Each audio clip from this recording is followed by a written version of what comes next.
Jadi seseorang itu selonggar-longgarnya dalam beragama asal nah, kalau sama nggak bisa nanti selamati juga ada tidak memburu darah yang seharusnya tidak. Ya sudah, ketika kita hidup yang lola juga kata Allah, Rasulullah, saya dikasih hadiah yang para nabi sebelum saya enggak ini dikasih sini terus kita dilatih apa itu 5 hal itu diantaranya apa kata Rasulullah wa itu khawati. Tapi kenapa kita ragu terhadap kehidupan saya dikasih terakhirnya surat kita tahu cara hidup. Di surat Baqarah itu umatnya Nabi dapat bonus dan ini luar biasa, yaitu ayat Rabbana la tu'akhidna in nasina wa akhtana. Ya Allah, jangan hisab kami, jangan beri sanksi kami, jangan azab kami kalau suatu saat kita lupa atau salah. SP nak kue urung salah padahal mesti salah. Rai-rai ini gak mesti salah. Wes gawe perjanjian mbek pangeran Gusti, ndamel perjanjian dong nggih apa? Setiap saat saya salah langsung sepuro. Mun mboten usah istighfar malih pun niki pun niku.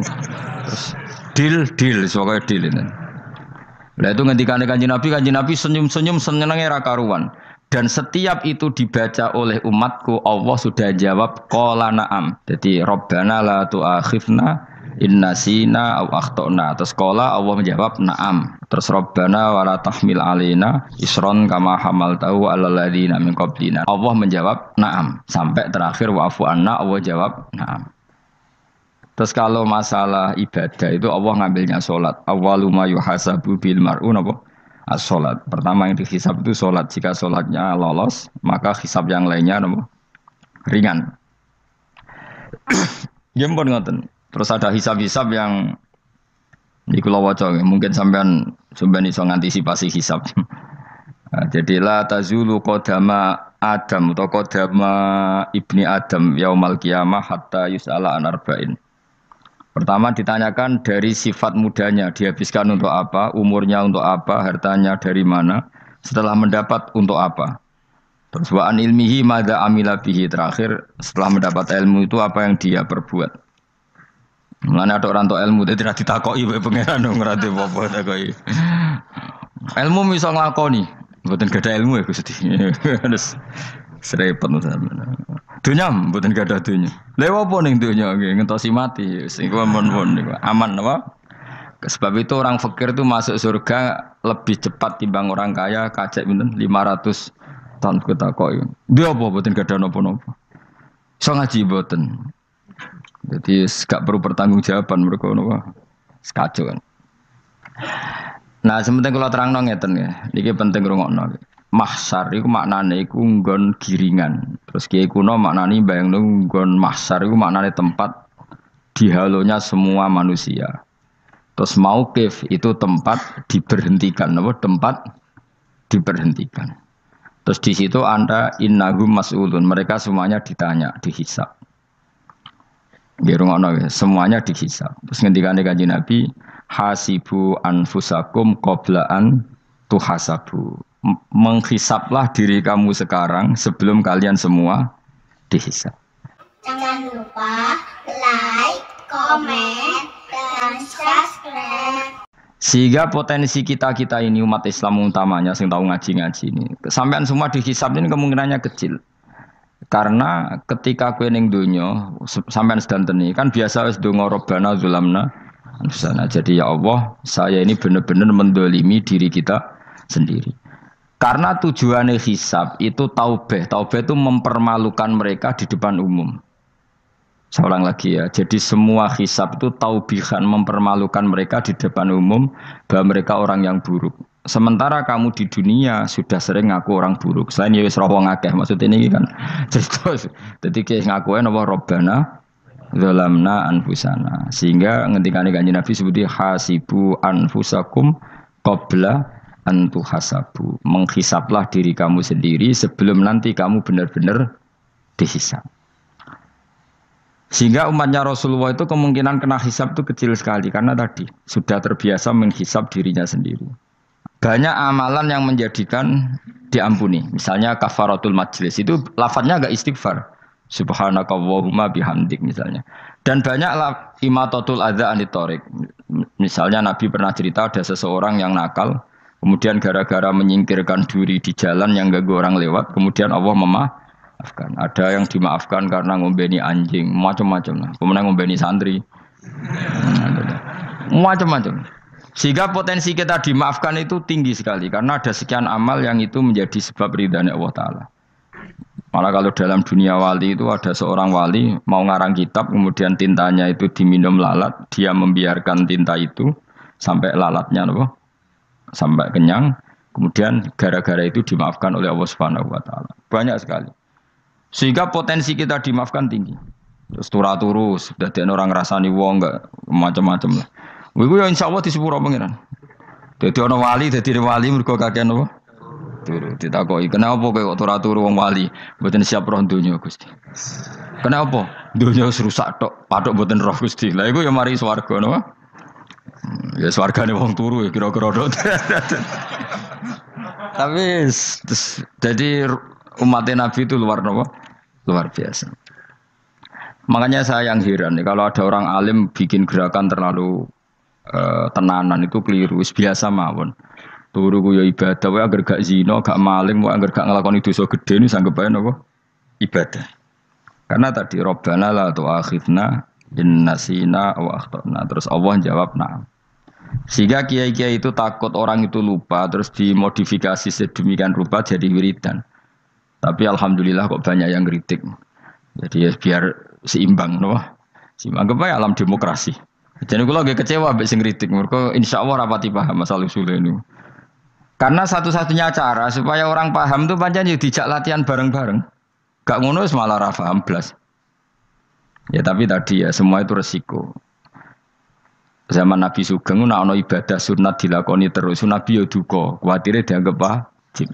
Tapi nek ora dilakoni blas Nabi yo duka, wong sunat ora tau dilakoni. Jadi sudah alhamdulillah sekarang ana sing ngritik, ana sing setuju biar seimbang no. Wong padha ora paham wae napa? Padha paham. Padahal makna ayat itu luar biasa. Rabbana la tu'akhidna in nasina wa akhtana. Terus kedua, Rabbana wala tahmil alaina isran kama hamaltahu alal ladzina min qablina. Ya Allah, jangan beri beban kami sebagaimana Engkau memberi beban kepada orang sebelum kami. Dulu itu kalau ada orang yang salah, itu harus dibunuh oleh orang yang tidak salah. Liyaqtulal bari minkum al mujrima. Supaya yang tidak salah membunuh yang salah. Sehingga ketika umatnya Nabi Musa menyembah anak sapi, ijel itu, apa kata Allah? Fatubu ila bari'ikum faqtulu anfusakum. Kamu syaratnya tobat harus saling membunuh, yaitu orang yang terbebas dari dosa itu membunuh yang tidak dosa. Masyhur itu. Terus Allah mengirimkan mendung yang pekat, terus gelap. Ketika gelap itu yang al-bari yang enggak dosa mengeksekusi yang dosa. Sekarang kan enggak, paling tangkap KPK. Berarti penjara mulai juga sisa korupsi jakake. Jadi penak lah pokoknya zaman akhir itu penak. Pemenang saiki KPK ini mulai disoal jadi aman lah. Sebab sing bener ndi. Ajane ya sing bener ya pangeran. Misalnya rasa KPK lah nak takwa ya rasa korupsi. Kalau KPK dilemahkan nanti yang korupsi marah. Lah masih orang KPK lah nak wedi pangeran kan ya aman karena korupsi. Kowe ku aneh-aneh wae. Kowe ku wong mukmin kok bakas ngono. Kowe sementing iku nak kowe wedi pangeran kan ra usah polisi, ra usah KPK wis tetep ra usah dosa wong wedine mbek pangeran. Nah, kecuali ra usah pangeran ateis, lha iku masalah. Ya, tapi kan omongan ini gak populer, padahal bener. Nah, aneh. Jadi karep pemilu ngene, terbebas korupsi nek ana KPK, urip makmur nek ana menteri kemakmuran. Pokoke kabeh kuwi mbok gantungno pejabat negara. Mulane tau hitam jeblok, sak jeblok-jebloke. Misalnya rasa sejahtera, sare menteri sosial harusnya gini-gini. Ngono korupsi salah KPK. Ngono ana ora keamanan salah polisi. Senengane nyalahno wong. Gue sekali-kali nganggo tauhid. Nek ana adab iku mergo dosa yang sudah kelewat. Ya tapi kan gak mungkin ngomong bernegara gitu. Tapi atas nama iman bahasa kita seperti itu. Kalau atas nama bernegara emang kita butuh polisi, butuh tentara, butuh KPK. Tapi atas nama iman ya tadi. Kalau kita diberi sanksi Allah itu rata-rata dari bima qaddamat yadaka itu pasti ada salah yang pernah Anda lakukan. Ya, tapi sudahlah ini zaman sudah seperti ini. Anut umumnya wong akeh. Kalau terang malih masalah hisab ya. Hasibu anfusakum qabla an tuhasabu. Kamu menghisablah diri kamu sebelum kamu dihisab. Misalnya saya sebagai ulama, tentu hisab terberat saya itu kitmanul ilmi, menyembunyikan apa? Ilmu. Karena ilmu kalau disembunyikan tuh bahaya sekali. Bayangkan di alam fisik. Misalnya ada orang berkebutuhan pada kemaksiatan, terus di situ ditulis bar, karaoke misalnya. Orang bisa ke sana karena ada tulisannya, ada WA-nya, ada alamatnya. Kemudian ketika Anda bisa Fathul Qorib, tidak ada tulisannya. Harusnya Anda juga nulis ahli Fathul Qorib, ahli Fathul Mu'in, nah, atau ahli Jaljalut, tulis saja. Ahli Primbon. Enggak apa-apa, tulis saja. Penerus Ronggo Warsito, tulis saja. Zaman gendeng, nara melok gendeng, keduman, tulis saja. Tapi barokahnya tulisan itu kan orang bisa tahu. Makanya kenapa banyak orang sufi yang sudah menyembunyikan diri, warnanya nakal-nakal, karena dia disalahkan Allah, karena menyembunyikan ilmu. Saya itu orang yang senang tertutup, kecuali masalah ilmu. Saya mau mengajar terbuka seperti ini. Karena tadi, awal dari dikenalinya kemakrufan adalah dimaklumatkan.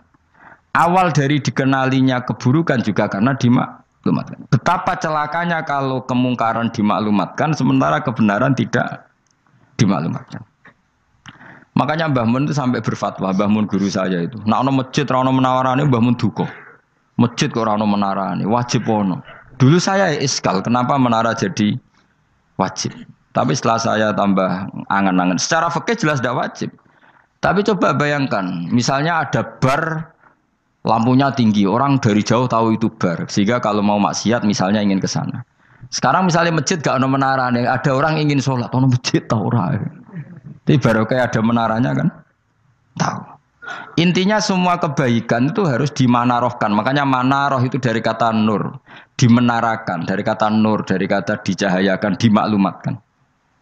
Sehingga mulai dulu lama itu meskipun humul itu menyembunyikan diri. Tapi kalau masalah ilmu mereka membuka diri. Loh, coba kalau misalnya ngaji seperti saya ini, saya tidak terang-terangan jadi orang alim. Sebetulnya nggak baik. Kalau kamu ujub, sombong, aku orang alim itu tidak baik. Tapi kalau kita kan tidak karena ujub tadi, harus memaklumatkan. Coba berapa bapak-bapak yang tertolong nyari bidan ketika istrinya hamil. Gara-gara tulisan karena yang nolong itu. Bidan, ya kan, dokter gigi, atau kalau enggak dokter ya ahli gigi. Ahli gigi itu yang dipasang tanpa medis itu. Enggak, kamu menjadi tahu karena apa coba? Tulisan kan. Tapi kenapa kebaikan tidak seperti itu? Harusnya sampean ya tulis saja, misalnya sampean enggak alim saja, maklar orang alim. Siap menyalurkan ke tempat-tempat orang alim. Coba TKI tenaga kerja itu. Mereka tahu Korea, Hongkong karena tulisan penyalur tenaga kerja. Tulis saja rumah kamu penyalur ke orang alim. Nanti antar ke berduaan. Kalau ada orang tanya, maksudnya gimana? Kalau butuh orang alim tak antarkan. Oh ya sudah. Itu kalau se-Indonesia, itu luar biasa. Jadi yang ngajinya dulu Fathul Qorib sampai bab sholat itu saja. Ahli Fathul Qorib sampai bab sholat. Tulis saja dalam kurung pemahaman pas-pasan. Enggak apa-apa. Lo coba dokter itu kan fair. Kalau ilmunya pas-pasan tulis dokter umum. Kalau dia merasa pinter dokter spesialis. Dan itu menjadi orang tahu. Tulis saya kan ahli saraf. Nah, lo buatan guyon itu betul. Makanya saya ini termasuk orang yang menyembunyikan diri. Tapi kalau bab ilmu enggak. Sehingga nyun sewu saya tidak sombong, banyak gus-gus alim yang ngaji saya Jamul Jame, ngaji Mahali. Padahal itu kitab tersulit di pondok. Tapi gara-gara saya sering cerita, saya pernah ngaji Jamul Jame sama Mbah Mun. Saya pernah mentakriri kitab ini. Nya banyak yang ngaji saya. Kalau tanpa itu kan mereka tidak tahu. Ya sampai nggak apa-apa kalau menyaingi saya. Tulis saja di rumah kamu ahli Jamul Jame. Baru diparani ahli apa? Ahli jilid. Maksudnya kalau kitab kamu rusak bawa sini. Ya enggak apa-apa. Nah, sehingga syarat utama jadi nabi itu sebetulnya memaklumatkan diri. Ya saya ulang lagi. Pertama nabi jadi nabi syaratnya apa? Memaklumatkan diri. Sehingga pertama beliau jadi nabi naik gunung Sofa, kemudian ya maksara Quraisyin halummu ilayya, wahai orang Quraisy ke sini. Terus Nabi mulai manggil satu-satu, ya Bani Abdi Amanaf ke sini, ya Bani Fihir ke sini terus. Saya ini adalah An-Nadhirul Mubin. Saya sekarang diangkat jadi nabi. Terus Abu Lahab marah-marah, tabban laka ya Muhammad alihada jama'tana. Muhammad kamu itu orang sial, kita enak-enakan tidur gara-gara kamu manggil kita datang, ternyata hanya untuk urusan seperti ini. Makanya terus ada tabat yada abi labi watab. Tapi yang iman kemudian tanya, Muhammad kalau kamu setelah jadi nabi misinya apa? Saya diutus Allah untuk kamu menyembah Allah, tidak boleh menyekutukan Allah. Dan Allah memerintahkan kamu afaf. Afaf itu meninggalkan zina, meninggalkan maling, gini-gini. Coba kalau Nabi tidak memaklumatkan diri. Jadi Nabi sekelunak-kelunus. Ketemu wong monggo nggih. Ada temu dia nggih. Sengerti nak Nabi ku sapa? Sehingga orang-orang yang humul, yang menyembunyikan diri itu di bab ulama masalah besar itu. Karena ciri utama dosa adalah kitmanul ilm. Makanya Nabi sidik amanat tabligh fatona. Tabligh itu lawan katanya apa? Kitman. Makanya saya ngaji di mana-mana. Saya di Jakarta ngaji, di sini ngaji, di Pasuruan ngaji. Harus dimaklumatkan ilmu. Dan kalau ada orang tanya ya tak jawab. Saya itu kitab yang paling aneh di pesantren. Misalnya yang mulai aneh lah. Gak Jamul Jami'. Saya sampai sekarang masih ngajar Jamul Jami'. Kitab yang aneh.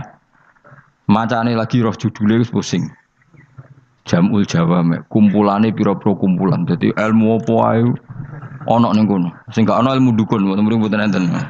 Ilmu carane bodoni ya ora ana. Ning kono mau carane mlebu swarga tok. Mane potensi kula mlebu swarga itu tinggi sekali. Cara sing model piye duwe. Dadi mun. Dadi cara sing model piye duwe. Dadi cukup banyak napa? Cara.